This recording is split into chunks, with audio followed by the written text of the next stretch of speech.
de la CPRIA, qui est vraiment pour moi une des instances les plus intéressantes dans le syndicalisme patronal, parce que c'est paritaire, parce qu'on échange, parce que c'est toujours constructif. Alors les actions de la CPRIA Occitanie pour 2022 ont été le livret d'accueil pour les salariés qui vont prendre des postes dans de nouvelles entreprises, faire connaissance avec l'employeur et avec l'entreprise, connaître ses droits et ses devoirs. Il faut que tous ces chefs d'entreprise, tous ces petits chefs d'entreprise prennent conscience que cette CPRIA est importante et pour eux et pour leurs salariés.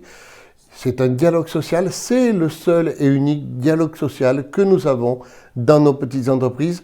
Profitons-en. Pour les TPE qui sont, par exemple, dépourvues de représentation, quand on a travaillé sur le dossier des œuvres sociales et culturelles, c'était pour essayer d'apporter la même chose que dans les grandes entreprises où il y a des CSE.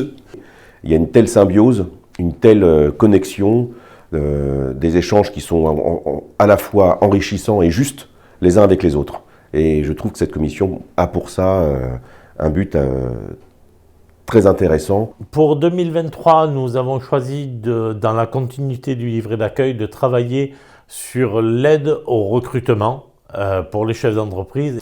Accompagner les artisans dans leurs problématiques de tous les jours sur des modèles économiques ou de la protection sociale, c'est ce que nous, on peut faire aussi en parallèle avec la CPRIA pour être au plus proche de l'artisan dans la région Occitanie.